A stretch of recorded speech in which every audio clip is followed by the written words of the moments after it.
Heyo, little man. What's going on, everyone? Nick here from Little Man YGO. Back at again with another video. And this time, we have a player interview with the gentleman who got top 4 at RBE2 New York with a banging Amaryllis list. And we have the true party king here himself. One of the first subscribers on the channel, the creator of Kododama Amaryllis OTK.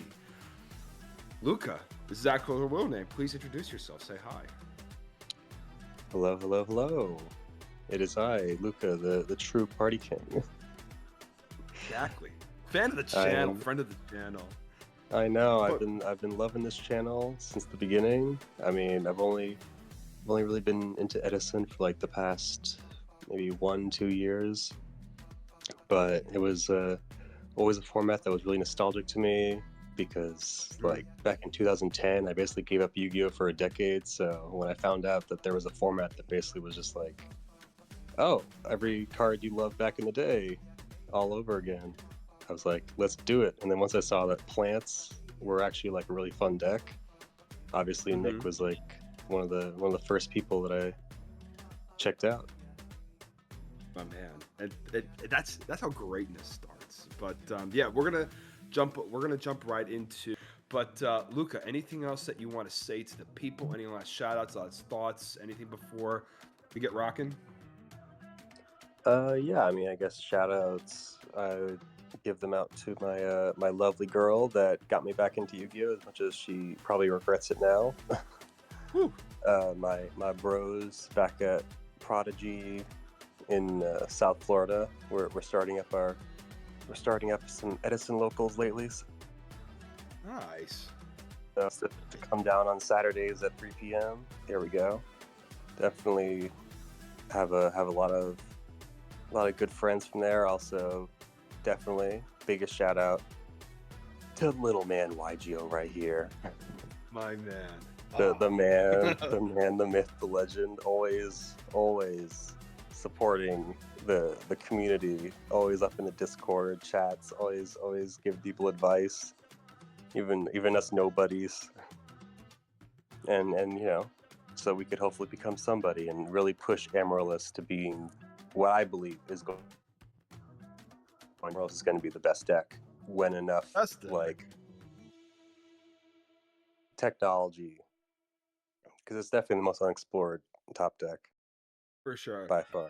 I mean, I don't think I help the community too much. I think I just like go in there to like shit on Gores when anyone talks about Gores, and you kind of like just pointed that out earlier. You're always doing that. You'll be like, I'll just assume you're like out, like you won't comment for like weeks on end, but someone brings up Gores and you're just there. You just like have some sort of AI tech that can just sense when the name Gores pops up. I'll try to be more active, but appreciate the kind words. True Party King, one of the first subscribers, officially Amaryllis God, champion in my eyes. But yeah, we're gonna jump right into your matches. I know you got some nice notes and details on your matches through the beginning to top 4. We're going to go over some card choices because, let's face it, we have the sauce in front of us. But before we even jump into that, please like, comment, and subscribe. We're almost at 1,100 subscribers. I'm going to give you some time to do so. I will wait. Also, Discord link in the description before, so you could join in on the fun as well. And I apologize here. I know Luca, he's also a little sick, but I've been getting a little sick because some of these jabrones at RBET New York do not wash their hands. So I got sick from one of you. I know that for a fact. But let's jump right in. So just for starters, let's start with the card choices, because like there are some glaring things that I see here that is really not common. So I will say that the first thing that I see here is these 3 lightning vortexes that are Hell yeah. And I know that you've been running around trying to get more alties of these, even though they're just so goddamn expensive for no reason. But why 3 lightning vortex? How did you come to this? I will say it was a slow burn, because I know that like 1 vortex in the side was like kind of the start of a lot of these other lists where I was like, oh, Vortex, this is a pretty good card. And then every time I sided into it, I was like, wait, this is always the best card in my hand. So I was like, maybe I'll main deck one. And then every time I drew the one, it was the best card in my hand. So I was like, maybe I'll main deck two. And again, best card in the hand every time. And then I realized, like, when I remember you telling me, because the two of us would coordinate on this list a little bit before the RBET about having 3 Vortex, and you're like, but you could brick on it. But I'm like, but if I brick on 2 Vortex, I can just pitch 1 Vortex, activate Vortex. So Right. I was definitely skeptical for sure, because like the way I looked at it is that you have you need to keep monsters on their field for like Mark of the Rose and brain control, but there's no brain control in your main deck anyway. But it clearly worked out really well, and obviously I was like, I think when it comes to like discard ratios, like cards that discard cards out of your hand, you could only play so many. So that's where I was like very tunnel visioned on. But this is definitely something that like I was even seeing you on stream, man. Even when I played this deck a little bit myself, every time I saw Vortex, I was like, oh my god, like this card just feels like so nice. And it's the cool thing with it too is that like it's a spell that you could just, it's not like slow like a trap. You could just put the card in the graveyard, make like Fertilizer live or Amaryllis live on that turn. So that was a really nice touch, and I'm sure that you've experienced that yourself as you were constructing this deck here. Yeah, no, and like I feel as though the combination of the Vortex, which clears a large amount of monsters, and the Steel cards, which really targets a one individual strong monster, really sort of puts the opponent in like this weird situation where they both feel like they can't flood the board, but they also kind of feel like they can't really condense everything into one monster. Right. So it really puts them in an awkward situation where like normally I feel like also every time I play Amaryllis and I lose, it was always because I got like run down. Yeah. So like this just seemed like the perfect card. For sure. That definitely makes sense. Going into some other cards in the main deck too, I also see 3 Lila in the main board too. And I will say that just from my perspective, when I threw Lila into the deck like before like Nationals, I realized that this was like one of the best cards in the deck. I was just like, it does everything that the deck wants to do. But I noticed also that you don't play any Raikos, so just kind of walk me through, just having 3 Lilas in your main deck, no Raikos, and did you feel like that your hands were? Did you feel like that your hands were more narrow because you had too many Lilas and not too many Lightsworns that do different things, or did you feel like that this was right? Like, what was the rationale for the 3 Lilas here? Yeah, no, I mean, it's funny because I remember at the beginning, I would joke with you about how like, oh no, we're just gonna max that on Lilas, because I remember we'd start seeing other people's lists where they'd be like 2 Raiko, 1 Lila, and I'd be like, it just doesn't like, it just doesn't do the same thing. Like Lila's, I feel is like so superior to Raiko in so many ways. Outside of DDV, which obviously like, I mean, almost like half of my matches were running Deck Devastation Virus. So as you can tell, the list is like pretty tuned against that, where it feels like some of the only cards that would really lose to DDV were like Gale and Sangan if it gets popped from the hand, or Trooper if it gets popped from the hand. Besides that, like Deck Devastation Virus rarely ever got rid of more than 1 card that was like really bad. So besides that obvious part, the fact that Lila mills during your end phase when you can also potentially mill an Amaryllis or a plant to banish off Amaryllis to immediately get that online. Plus the fact that you can, if it survives, then potentially get to mill another 3 cards. Plus the fact that the spell trap pop is immediate. Plus the fact that it baits bottomless. Like it just, and it also runs over like Patchy. It runs over so much, like so many cards that are really problematic. It just, I could just, the way I saw it, the 3 Lila is very similar to 3 Vortex, where I just saw them as the best cards, so why not just max out on them? Fair. Okay, that's very fair. I do completely understand that explanation. Um, I see that because I know the light scoring count was at 4 for like the longest time, and then I think after nationals of this year, people have been slimming down to 3 light swords at some capacity. And you're right. You and I used to joke around how people were just slimming down on Lila, and just like it was mind-boggling as to why people were doing that. It just didn't make Like, any oh wow, I sense. can pop a monster sometimes. Well, I'm on 3 Vortex, so who cares? Right, you're right. Exactly, exactly. And for the remainder of the monsters here, you went with the tomato package, Mm-hmm. and I know that there's always like a debate on what's the best plants outside of Amaryllis, Titanial, Dandy, and Lonefire. Like those four monsters, those four creatures right there are unquestionably Yeah. the best plants. And then there's like that 11th plant where it's either Botanical Lion or Mm-hmm. I will say that I think it's either Botanical Lion, Mystic Tomato, or I won't even say Quackimura Graharos. I think that card is awful. But like people play But I it, want people it to have be seen good. successful. Filthy's so good. We all want it to be good. It reads like an insane Lavalval chain, but it's more like Lavalval pain because it's so fucking bad. But You just need you Hedgeguard. went with Come on. oh, Hedgeguard. That's like the tier below that. Like I would say like Hedgeguard and then Botanical Girl and so on and so forth. But you went with Tomato. So and I see here that there's Gale. Gale, I like Gale, and then you have Sangin that routes you right to Lonefire and a discard Mm-hmm. and other discard outlets. Just share with me how you got the tomato package, particularly 2 tomatoes, and how did those perform over the weekend for you?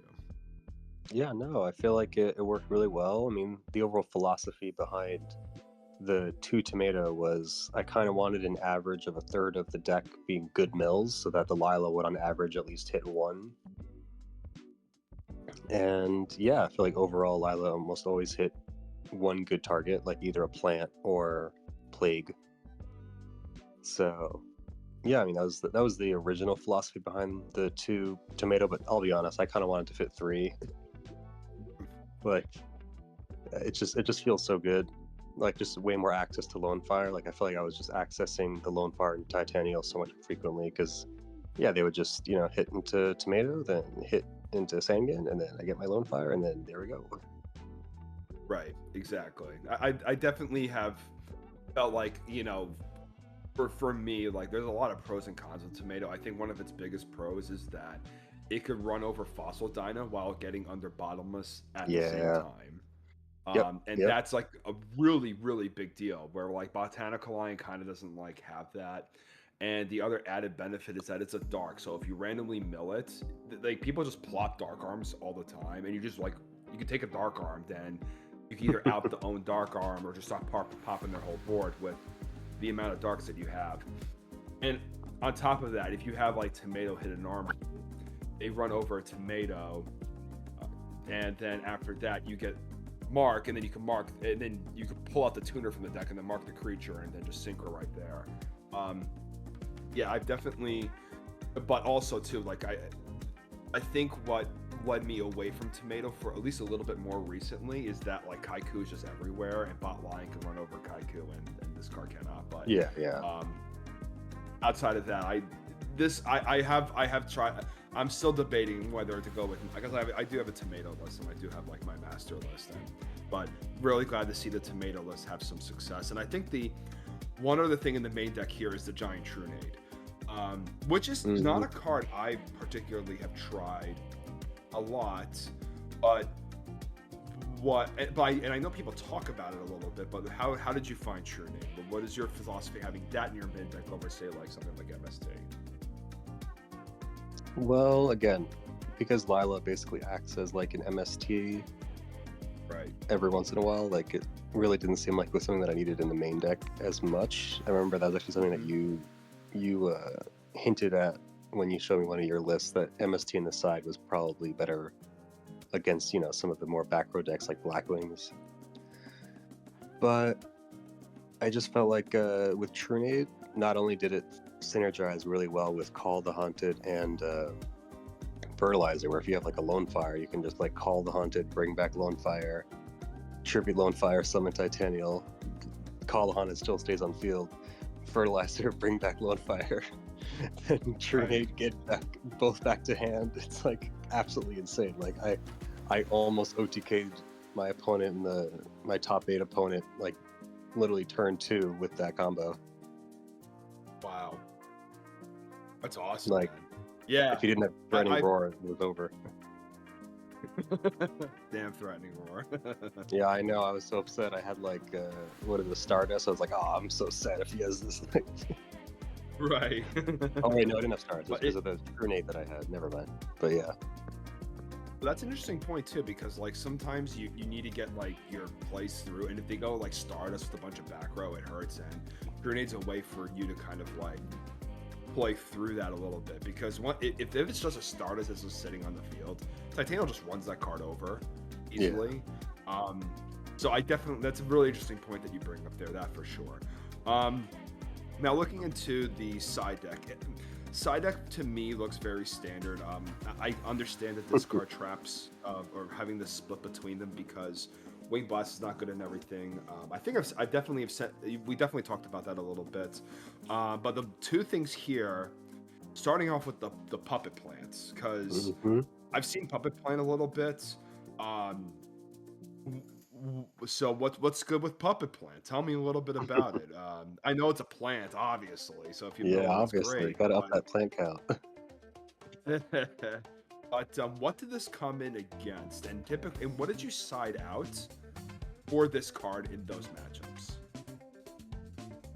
Well, it was actually funny when you were talking about Tomato and how the problem with Tomato is Kaiku.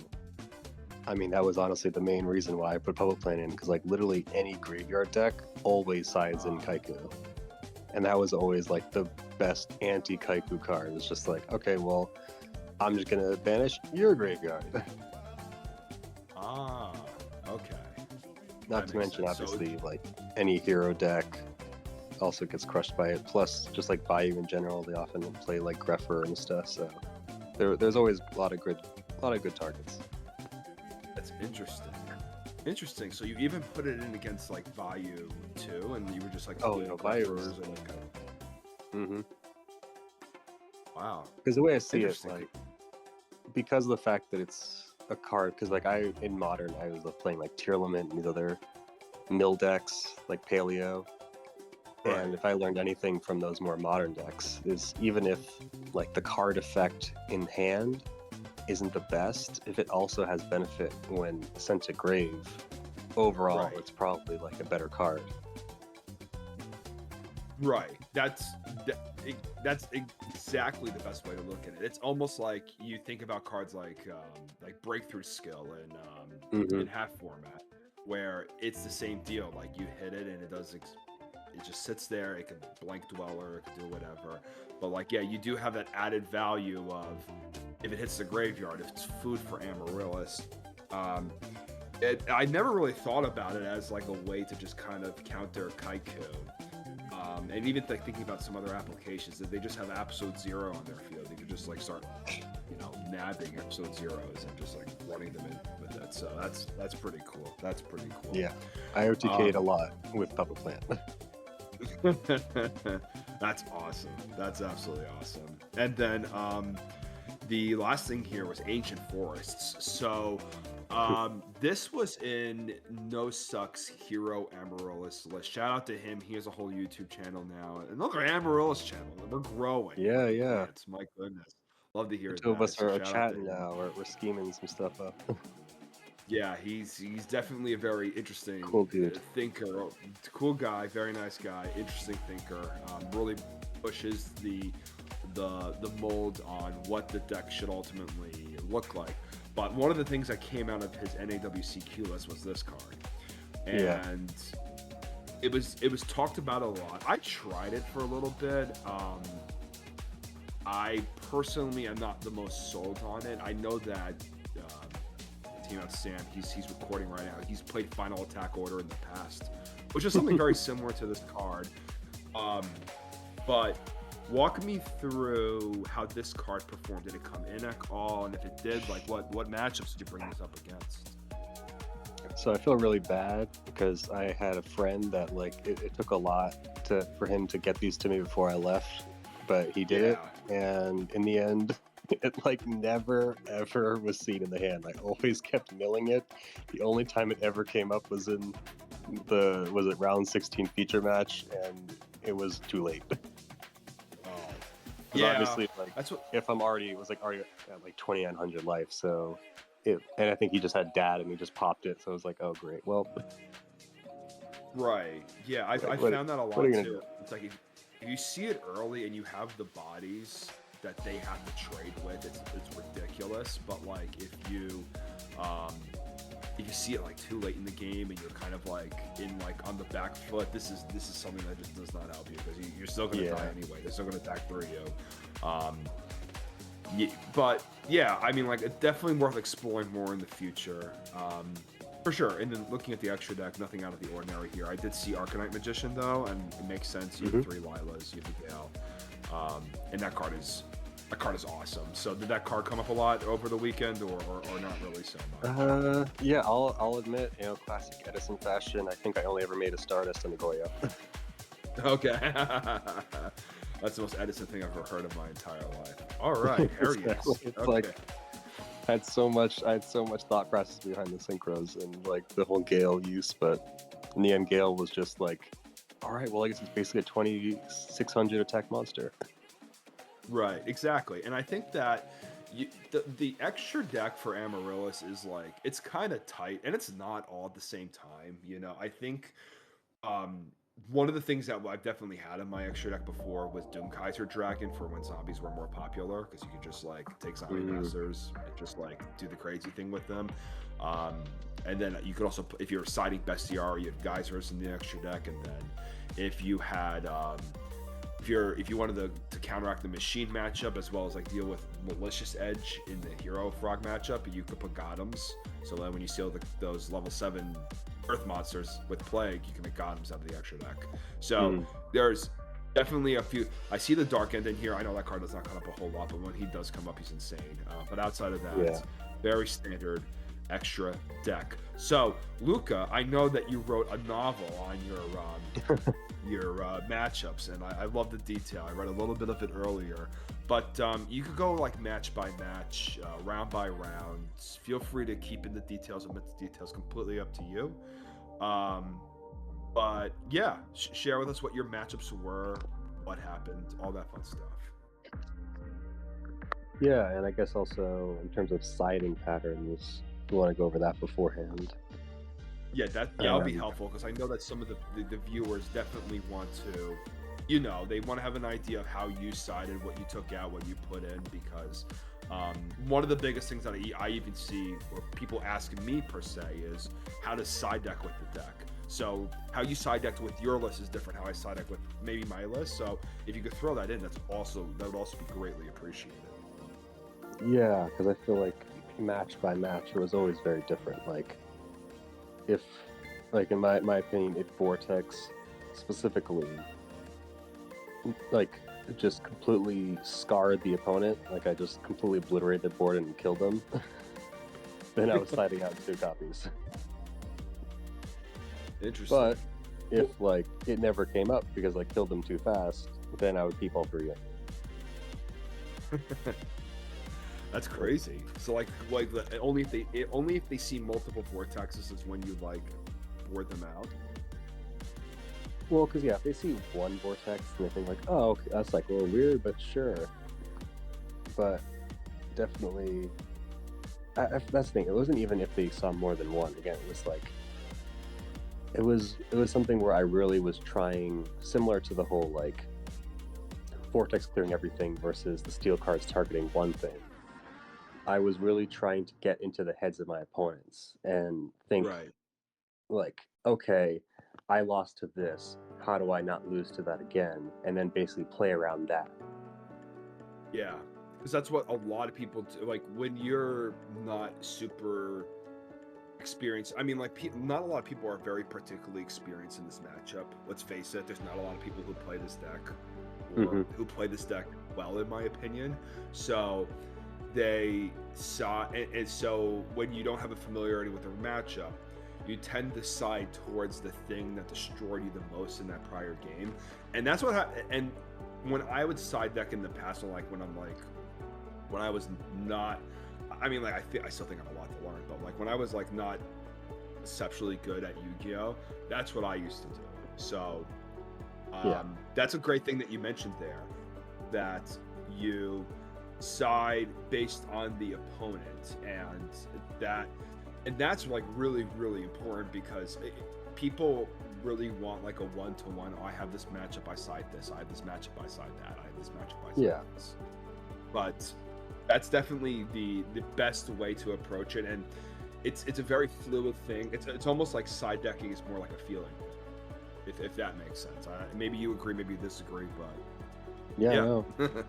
I feel like I agree overall. Like obviously the classic, if Wing Blast doesn't work, you side in the break and the Karma Cut for the Wing Blasts, and if it's like a backward deck, you side in the the MST and the Ancient Forest, because the Ancient Forest is basically with Lila another spell trap pop. Right. Then any of the more monster heavy decks like Light Sworn or Frogs, you side in the Seal Drains. The graveyard decks, you side in the Puppet Plant and obviously the DD Crows.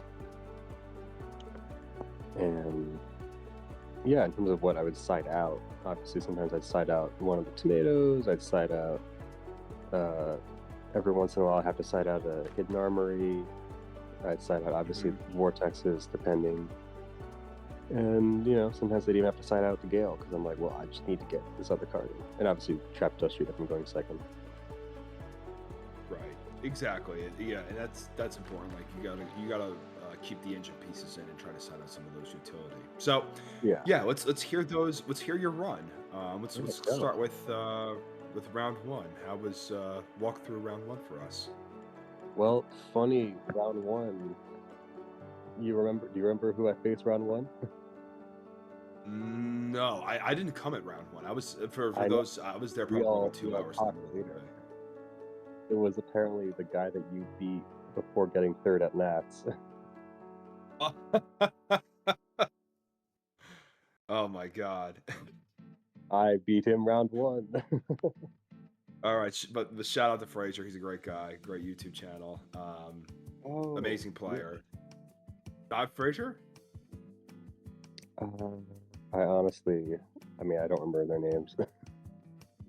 Right. So, well, for those who don't know, Fraser and I, we played for third at Nationals last year. And I was on his channel about a couple months ago when he topped with my Raleigh Amaryllis list. So if you have not seen that video, you should go check it out. You go through all of his matches together, and he plays the deck pretty brilliantly. So, and fantastic creator. So, but good job, man. You beat a menace, a monster. As they will. A value monster. But again, like my main note for that game was that Deck Devastation Virus barely did anything. Like he saw my hand, he got rid of, like I had a Sandkin set because that day I went first. So I set my Sandkin, he DDV'd me, and I'm like, okay, great, pop Sandkin, search Lonefire. Well, that's because a lot of people think that's Raikou. And that's exactly. That's the nice thing too, is that people keep in mind. I notice people keep in mind controls or side into mind controls against Amaryllis, and I'm just like, why? So that's the other benefit of playing through Lila's there. So very good, very good. Anything notable about that match, or you could just roll through the matches, or whatever details you feel are important. Yeah. Because even after DVV'd me, and I was like, well, should I hold this trade in? Nah, we'll trade it in Amaryllis. Draw 2. What did I draw? Lila.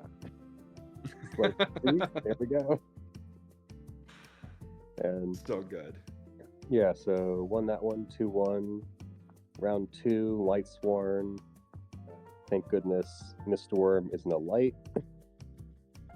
That's the main comment from there. And Puppet you Plant, made Mistworm? Yeah, Mistworm. Oh my god. That's crazy. The one he comes up one every 500 games. Huh? He comes up one every 500 games, and I'm glad that he came up for you in that one for sure. No, my opponent made the mist worm, Oh. and Oh. and he had an honest that he at one point summoned to attack and then bounce back to hand, and I'm like, well, I'm glad I can punch Mistworm and not have to worry. Right. Very good. Okay. But yeah, so and again, Puppet Plant against Lightsworn, slaughters, like stealing their Lilas, stealing their Janes. Great. That's true. Then- all of those lights from Monsters. Oh, even Luminous too. My God. Yeah, You no, just bring back your own Lila. That's crazy. exactly. Oh, I wish I got to steal a Lumina. That would have been great. All right. And round 3, what did you play round 3? Another Vayu. This one got 2-0'd. My notes were it was a pretty easy sweep, Vortex for the win, and also Puppet Plant on Kaiku. It was pretty good. Oh, very nice. Yeah, no, but I remember my opponent was just like, he was just totally flabbergasted. He was like, what? What? But by the Puppet Plant on the Kaiku or what? Yeah, after like me double vortexing them. Like you try to flood the board, I kill you. You try to summon one guy and invest into him, I kill you. I like that. That's awesome. That's awesome. Then round 4 was the one that I remember dueling like on a side table because the dude had like no privileges. And it was next to you, but I lost so Oh hard. yeah, yeah. Yeah, you played against Carl. Beat. Yeah. I was like, what? Yeah, that matchup is usually like really free too. When you told me that, when I saw, because I was sitting right next to you for the most part, you played against Carl, who's one of the best Go format players of all time. He invented Chaos Turbo in that format, and he was playing. And when I saw him like put out a Neos Alias, I was like, oh god, like Luca, you're gonna like cream this guy because that matchup is like I know. so free. And then when you told me so you lost, I was like, what? What did you do? Did you draw nothing? Oh, he Starlight Roaded my Vortex. Oh, rough. I know. That was like the end when he did that. I was like, oh shit. Yu-Gi-Oh. That's okay. Yeah. Okay, what was your round 5 then? Or at least that was the only L in Swiss. Round 5, I 2-0 to Lightsworn. Apparently, he thought Needlebug was a good card. It was not a good card. Needlebug Nest? Yeah, Needlebug Nest. That's crazy. I remember I tried that card in this deck, and it was still not good. I know. I wanted to be good. But the funny thing about Lightsworn Math is game 2, I had a skill drain, and like he just could not out the skill drain for the life of him. He was started at 6,000 life. I slowly whittled him down 800 by 800 over 8 turns. That's from Amaryllis? Yeah, with Amaryllis, just like turn after turn. I only had one Amaryllis, but it was just a slow burn, and eventually he just had nothing. He even like double Avarice for his like last chance. It was like, nope, I don't know. Damn. I guess he built his back on Because, like- level 2 ward. And especially because like Titanial, if she distributes herself, she can still negate an MST or a Dust Tornado. And it's like, yeah, when I realized you only really had one card that could out it, I was like, I'll trade it for Titanial. This one card. Right. Considering this one trap that I have is pretty much just completely paralyzing your entire deck. Literally, that Skill Drain overperforms in that matchup for sure. Of course, ridiculous. Unless they have like JD and you just can't like get rid of it. That's the only time. Yeah. But if you have Skill Drain early enough, they can't get their 4 names in the graveyard as easily. And it's like, if you open any sort of gas, then you just like push right through, 100%. All right. And what was your round 6 then? Yeah, another Vayu 2-0. This was the game where he had Apache with a set bottomless, and I just normal tomato, and That's so good. And I remember him saying that he actually had scythed out all of his deep prisons because of that Tenniel, and I was like, I guess so, but it feels like another one of the situations where I don't know if that was really the best decision, or if it was just because Titaniel had demoralized in the previous game that he just decided, okay, anything with targeting out. Yeah, that's interesting because like I see some people keep deep prison in, and I see some people keep deep prison out. Um, it, it it really depends how hard they got destroyed by Titanial game one. Like if there was Yeah, Titanial, a bunch of tokens. If Titanial's just sitting by herself, obviously she's susceptible to all those cards. yeah. Um, I've definitely played against somebody once, and they had 3D prisons, and I got hit with all 3D prisons post board, and I was just so confused as to why they didn't slim down on them or cut them out. So, and from my perspective, it's very hit or D prison's very hit or miss because like if the deck is already going, D prison does squat diddly, but if you could go 1-for-1 with the Titanium, then that's pretty good, you know. So definitely see that. I definitely see that. And then what was your what round after that? Seven? What was your seventh round?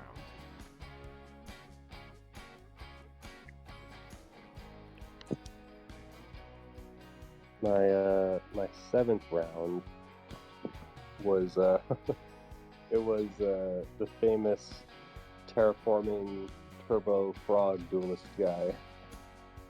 Rognak. Rognak, exactly. I saw his list, and he had like multiple Galgaltrons and multiple Dark Dust Spirit. It was like the most anti-Amaryllis deck ever.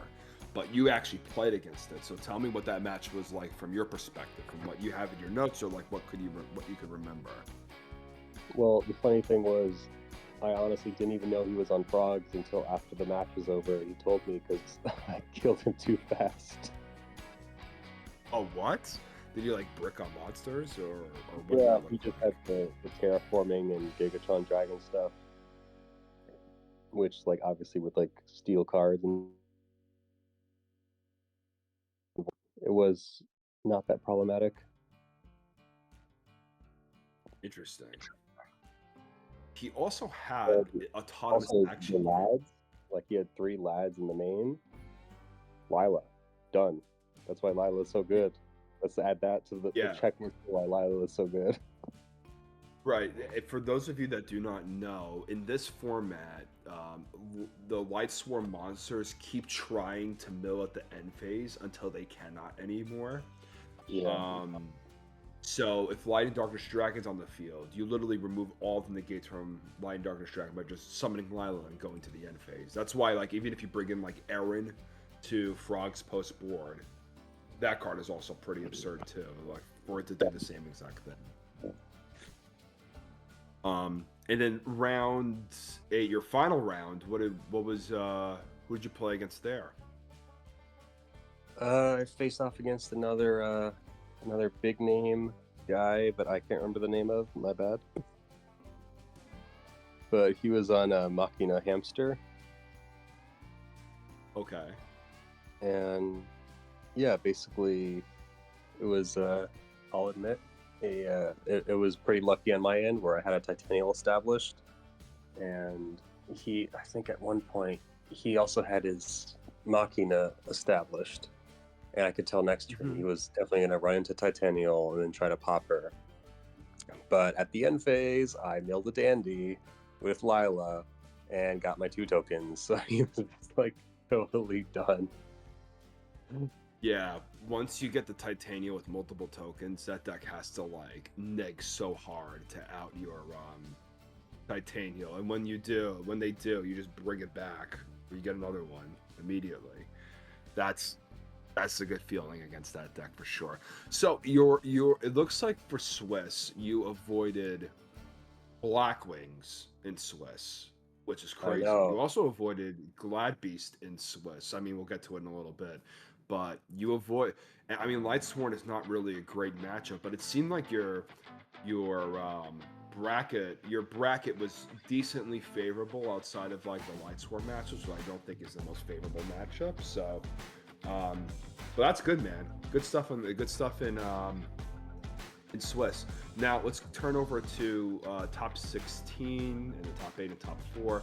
What did you play against in top 16? Top 16, the one on stream.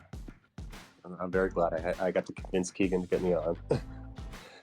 Nice. I love how game 1 crushed him in 5 minutes.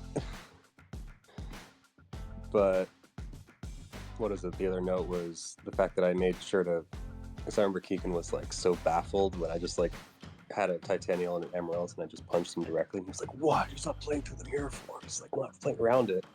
But I had like DDV in my grave with a Titanial Banish, so I was like, you know what? If he has a mirror force, activate it now. I don't have to worry about it later, and I can still establish a Titanial during the end phase plus an Amaryllis. So Yeah. I was very happy to just like aggro him down to the point where like he was on 1600 with an Amaryllis on field, and I think he even had an oppression set or something. But it was like, yeah, it was that game 1 was over pretty quickly.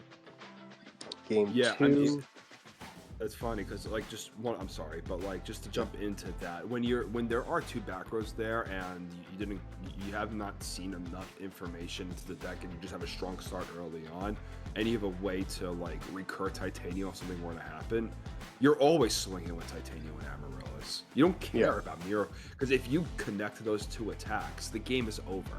That's just where it is, and I think that sometimes people play too much to not lose the game than try to win the game. So really good on you for that one.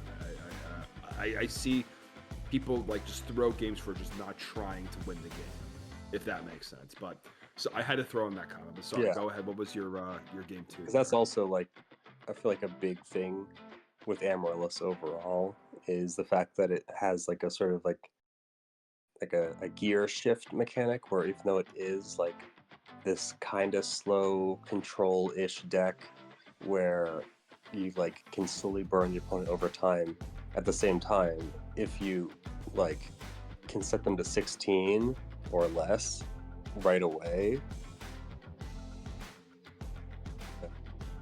pretty much set.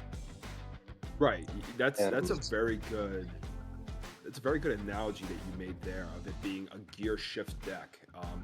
And your hand really dictates how you're supposed to play that game, like so heavily.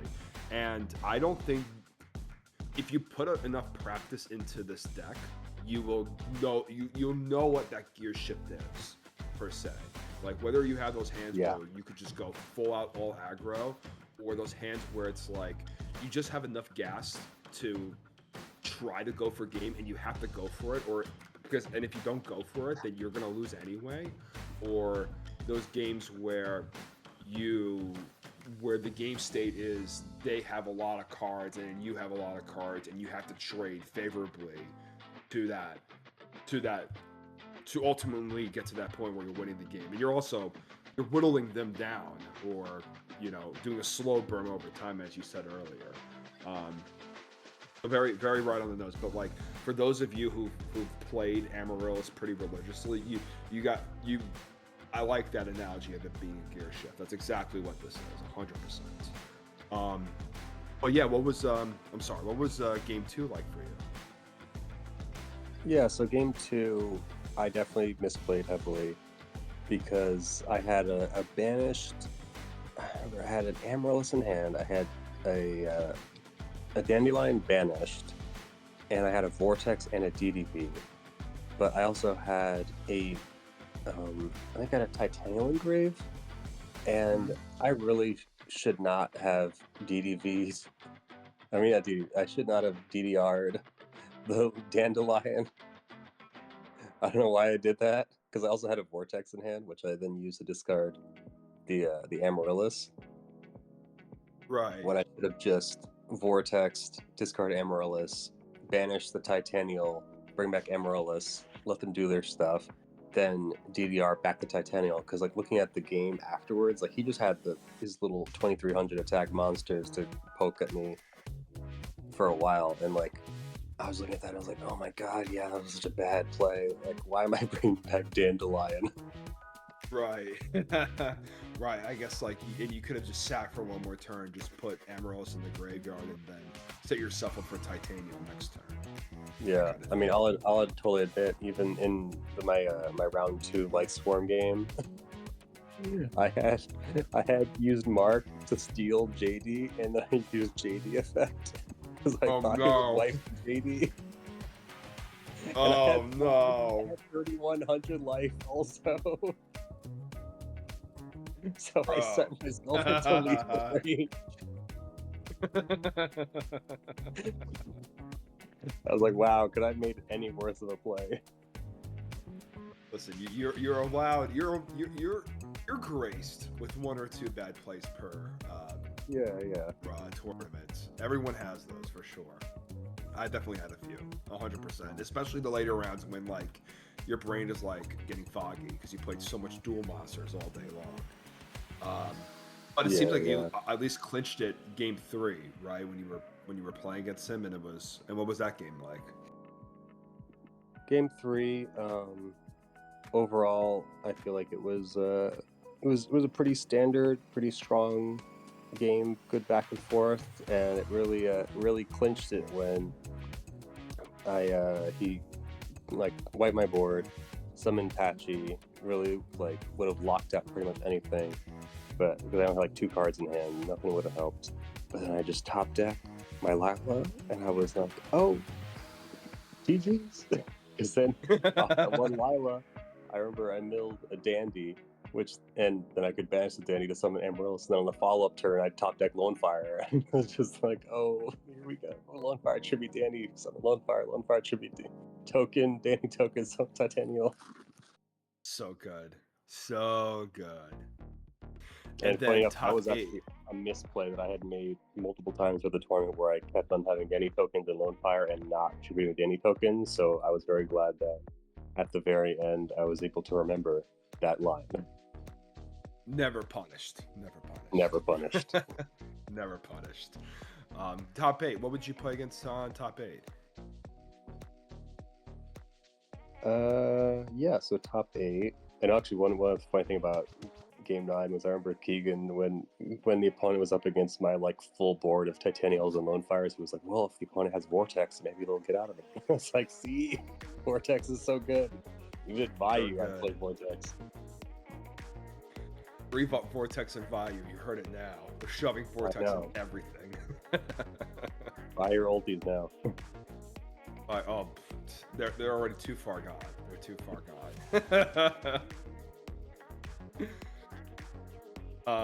Now top 8. What did you play against in top 8? So top 8 was Chaos Lightsworn, or I guess Twilight Sworn. That one, again, top 8 was hilarious. We got to have our tournament battle city style on the freaking construction site. Right.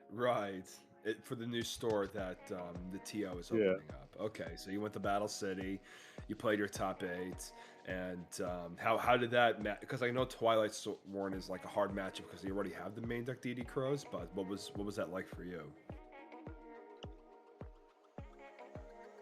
Yeah, so it was actually a very, very funny game because throughout the back and forth, milled 1 Vortex, and when he saw that, he was like, wow, you main 1 Vortex. Then I milled the 2nd Vortex. I was like, wow, you main deck 2. Floods the board, since I had both gone through my Torrential Tribute and Mirror Force, and then I hit him 3rd. And he just, like, his eyes just, like, bulged out, and he yelled, you're on 3 in the main! 3 Vortex? Oh, shit. Buy your supers now. Buy your multis, boys. That's it. I know. Dogs. It's too good. Oh man, I think Lightning Vortex and Amaryllis in the middle has to be like a thumbnail or some shit like that. We'll figure it out.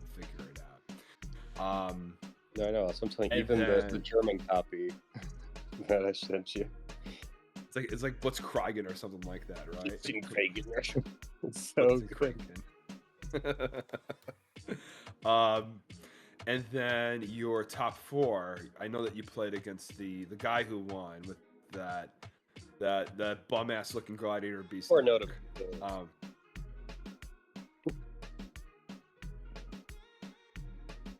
I remember I was watching your top 4 because you were on stream for that match, and he was notorious for just.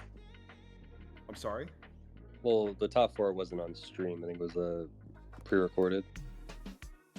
Oh, it was pre-recorded. Okay, because I remember I think I watched it. And I remember he was notorious for just setting 5 and not having like Starlight Road or Solemn in the back row. And I remember in the game 1, you just like slapped the Heavy Storm down into 4. And unfortunately, he had the Starlight Road for that. And I was just watching that game. And I'm like, no. Because like I'll admit, I had like overheard people talking about this, so that's why I kind of had the inkling of like, you know what? I like it was my 6th card. I was like, you know what? Let's just go for it. Put him on better habit. Because where I see it, even if it was Judgment, then I was like, okay, well, I put him at 4K. That's pretty good too. Right, exactly. So like, and you don't know how many. I mean, like, whenever you play against GPs and they set a whole bunch of cards, you gotta always assume that like Starlight's back there. But at the same time, when GPs can only win if they're setting everything anyway. So, I mean, I guess good mentality on his end, where it's like I'm like might as well scare my opponent and see that's good enough. Because like you see that list afterwards, and you're like, Jesus Christ, there's Yados in it. Did he drop Yados on you at all in any of those matches, or did you like not see that? And like even if Titania was able to out Yados, it still like wasn't as like definitely overall, you know, I definitely don't have a lot of experience against GBs, and that definitely came to light rewatching that episode or the video quite a bit. It was pretty tricky realizing that I had a Heavy Storm, I had a Titanial, I had Mirror Force, and a Wing Blast,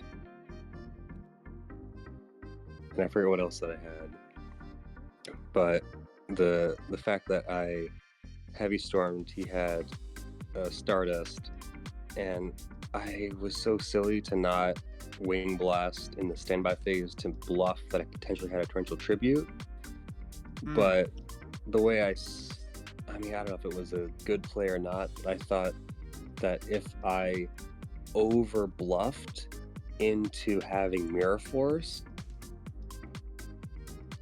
he would like not play around it, because I figured that if I were to Wing Blast at the start of battle phase after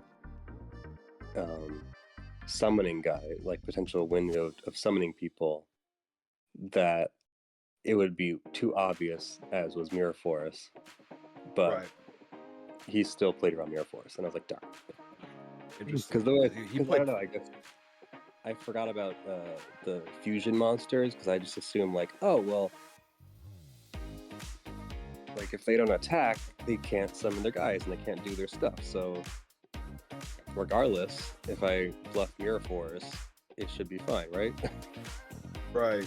And like, look, Geysers is a hell of a card too. So like, you gotta like, you know, you gotta call a spade a spade. I think he did Geysers you that game, right? Or, yeah, he did. That's why he got rid of Mirror Force. Yeah. Well, so you know what? Fair enough. I'll gladly lose to the greatest GB player in the world. I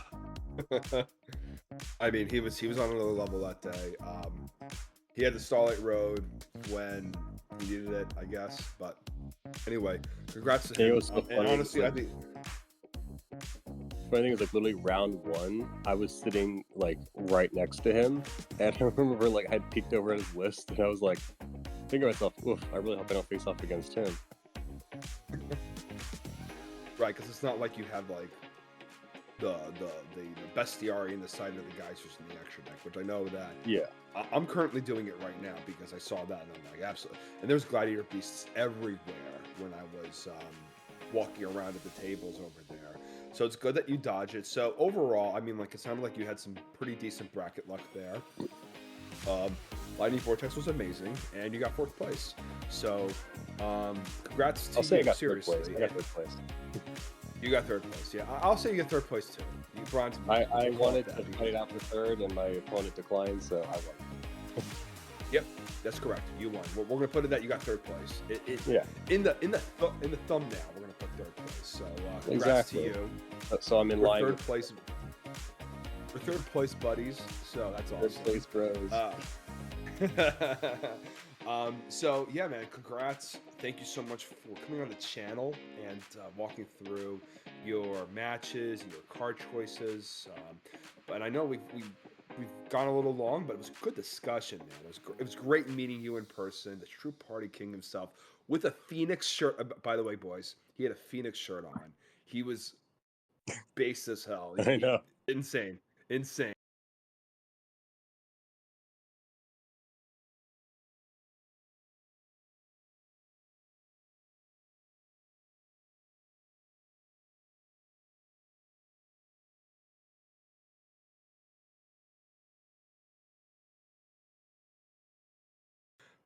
Please like, comment, subscribe, jump into the Discord for more chats, and we'll see all of your beautiful faces later on. Have a great night, guys. Bye.